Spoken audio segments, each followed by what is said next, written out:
Welcome back to Good Morning Sri Lanka, GMSL, that's how we call it. Well, if you're wondering where Amaya is, well, I don't know where she is.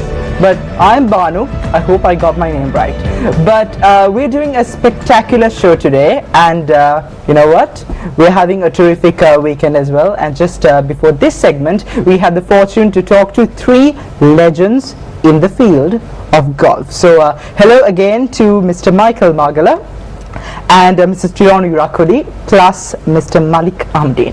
Alright, getting back to Mr. Tiron, we were talking about just before with Amaya. Unfortunately I wasn't there, but I just needed to come in, okay? We were talking about the concept behind the tournament, and I just need to ask, how much of an effort did you all put in organizing such a huge, gigantic event?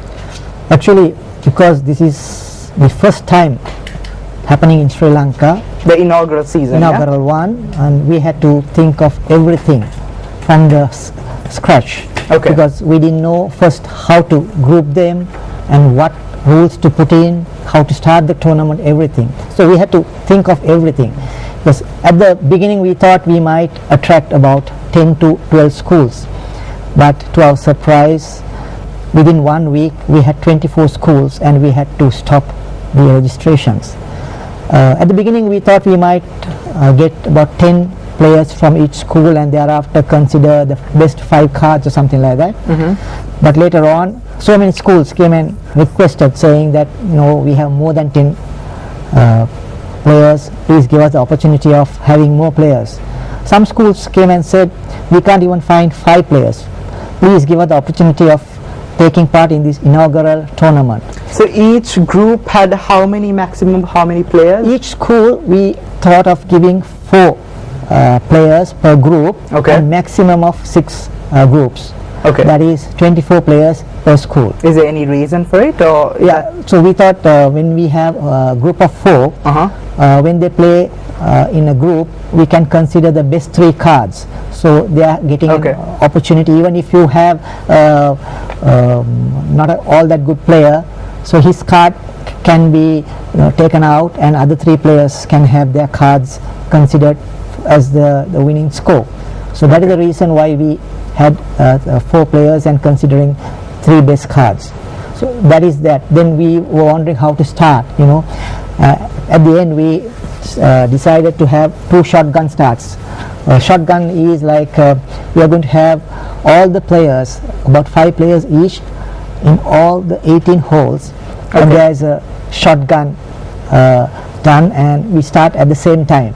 So about 115 players start at the same time, so they all finish at the same time. Malik, getting back to you, you want to be on the spot right here for this. All 3 of you are big personalities, and I hope all of you are participating. Yeah, absolutely. All right. Any other celebrities or any other endorsers or opinion leaders who are participating? Oh, so we were having this chat early in the day. Yes, we did. Everybody at the RCGC is somebody.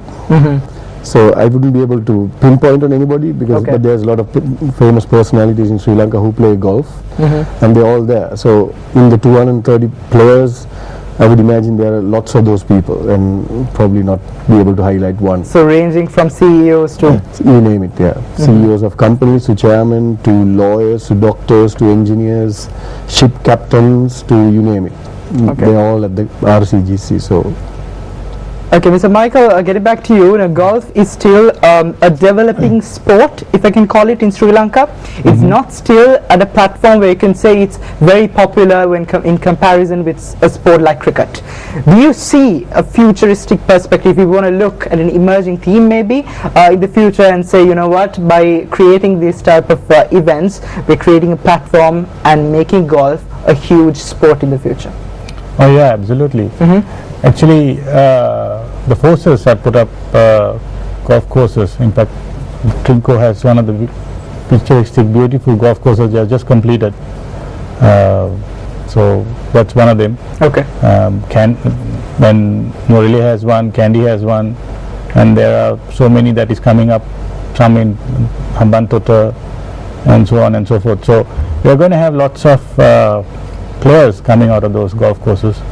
and lots of the forces, like they have taken up to rugby and the other sports.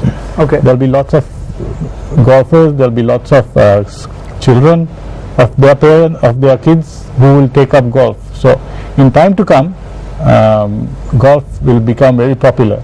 In fact, the Golf Union is, the headquarters is at RCGC. Okay. So we are the governing body for golf in Sri Lanka, and that is under the Ministry of Sports. So as a professional in the industry and as a person who is actively participating in the development and uplifting of the game, what sort of plans of the association that you all have done so far to uplift the game of golf? Well, if you take RCGC for instance, we have a couple of major tournaments, international tournaments that has one just took place beginning of the year, and there was another one last year. In fact, there was the ladies international tournament is also going to take place.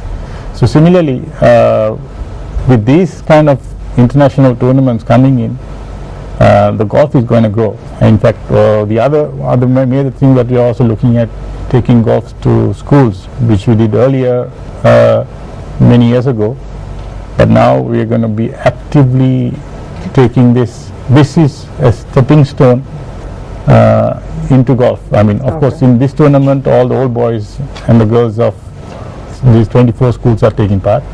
But this is the eye-opener for all the parents, and I think, what is it like? Yeah, that's right. So I think the Dons golfers, the way we started, that was one of our visions, to see how we can make golf affordable for the schools to participate. We know a lot of schools who are interested, but currently the children who play golf are either their parents are already playing golf, and that's how they have the exposure to the golf club.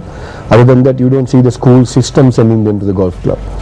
So this is probably our way of telling the old boys to support their schools, make it possible for the schools to come into the game of golf. But in the last couple of years, I've seen more youngsters playing golf, which is good.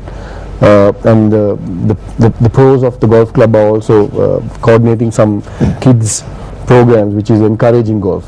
So one thing is making it affordable, the second thing is making it available. I think both those are happening, and I think as a group that's one of our priorities as well.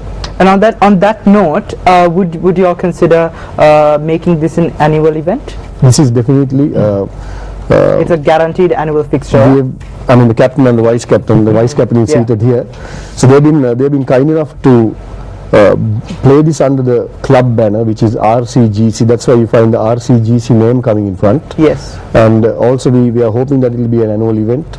So this year the Dons golfers are hosting it, and at the end of this year's event we will see who's the next year's organizers. So we would like to open it out to one of the other schools to take it on, and even learn from our mistakes and make it even better and bigger next year. So it's definitely going to be an annual event. Is it clear on your thoughts about it? Yeah, actually, though we initiated this, we really thought that we should not keep it to ourselves. Yeah. So we thought on Saturday night we are going to draw lots and choose the next team, next school that is going to host this. Okay. So it's going to be given out. Though we have done this, I'm sure that somebody else might do better. All right. And of course, we will always support them. All right. And the nice thing about this is the sponsors who came this year, and they are waiting to come in a bigger way next time.